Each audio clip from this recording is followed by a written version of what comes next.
Hi, it's Carol from Crinkle Path Journals, and I'm back with a memory keeping episode in my farm journal. I hope you'll come along today.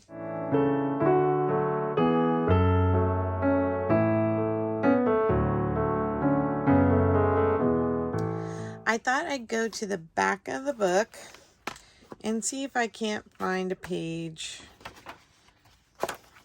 You don't have to go too far. Maybe this, because it's got some black and white on this page and this page in case it spills over into two.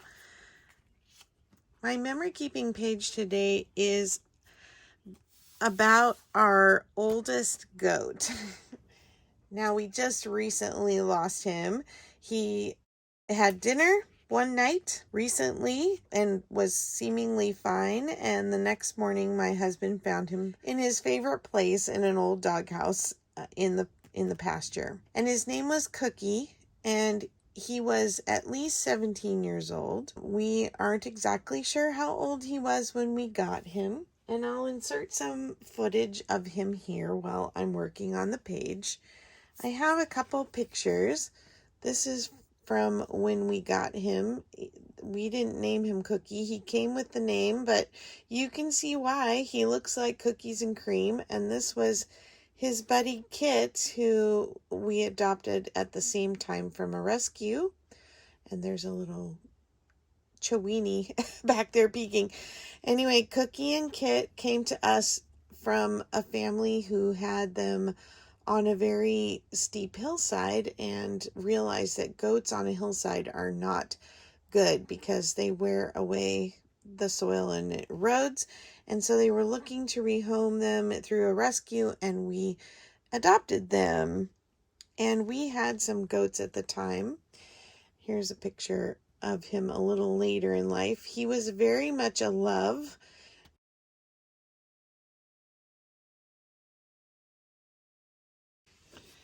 I found this paper that reminded me of his coat. I think it's supposed to be a cowhide from in one of the paper packs from the farm, but I thought it just really reminded me of his mottled black and white coat. And so I thought I would tear a strip of this to put along this edge. Let's see. Should I do this side? I want to do the side with more white, but anyway, we'll just kind of tear it. He was the kindest and most gentle animal you would ever meet. He was friend to everyone. I think he was about the fourth or fifth goat we ever had, and he joined the herd nicely. But then over the years, all of our goats got old, and he just kept on living and living and living, and got down to the point where he was the only goat we had left, and he just seemed ancient to us. I need a hole punch.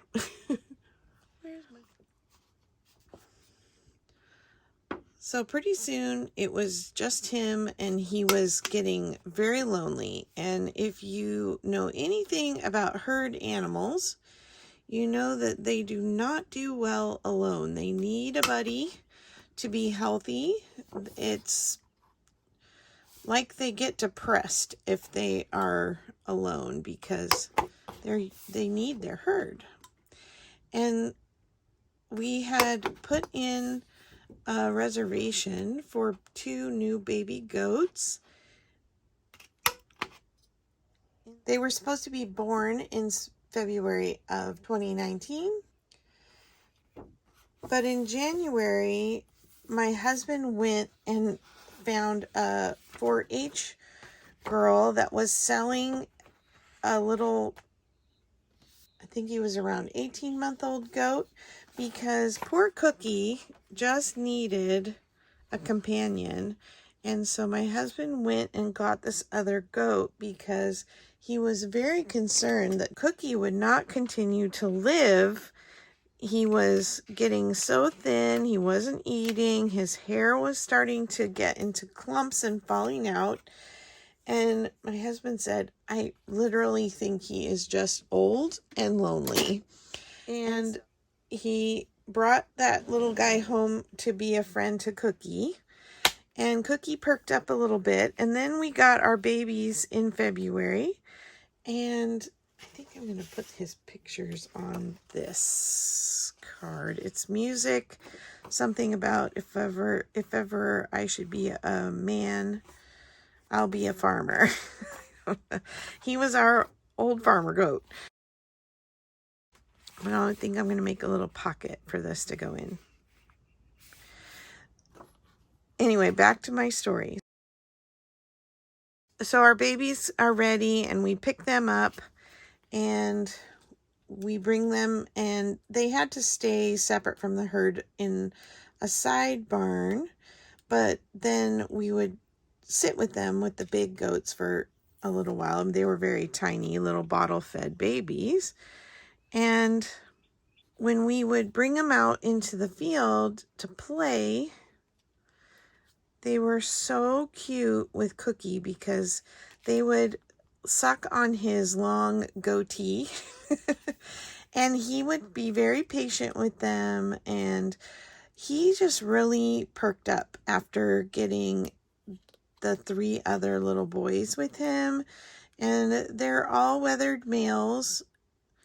We raised baby goats in the early 2000s, but since stopping that, we have only had basically lawnmowers. We haven't done any goat breeding, so we just buy the weathered males who nobody else wants. They are a milking goat, but obviously you don't milk the males.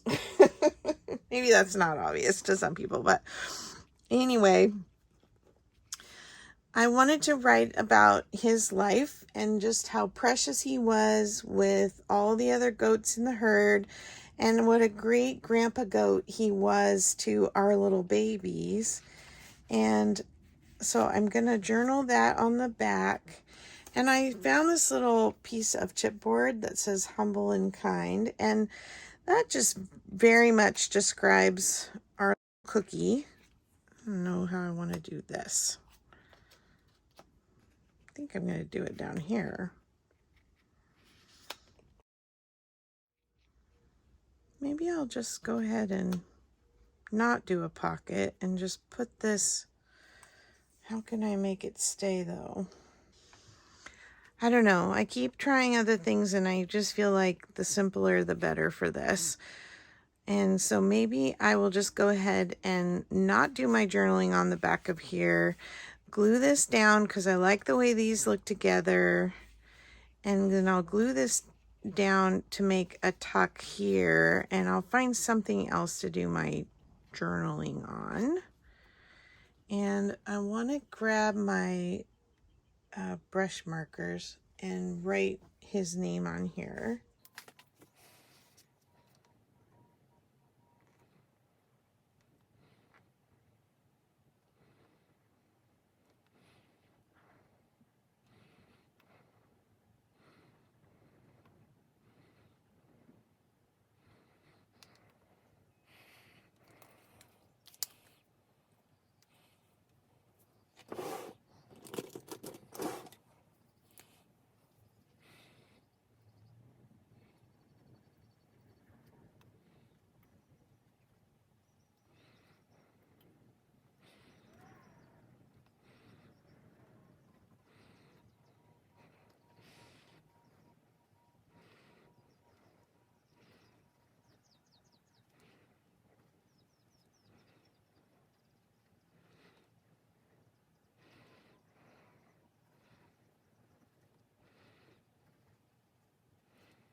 Cookie loved to come and lean on you when you went out into the field and wanted to be pet, and he seemed very in tune to people and wanted to just have this calm, quiet presence with you when you'd be out there. He would put his head against you softly And he just was the most gentle, kind, loving spirit of an animal. He was the steady and the constant in our barn for so many years, and he will be greatly missed. And he had the funniest little old grovelly grandpa goat voice. Hopefully you'll hear that on one of the videos that I insert of him.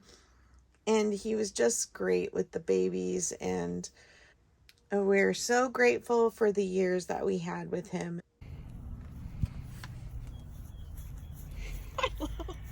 You love your cookie.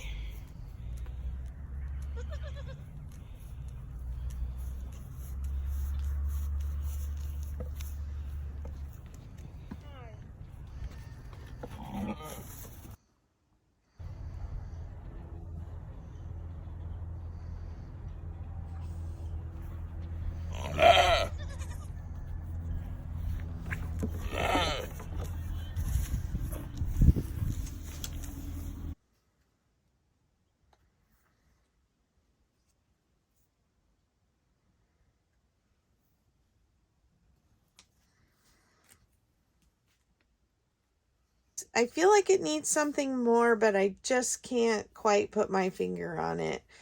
And that just happens sometimes. So thank you so much for coming along for my short little page today.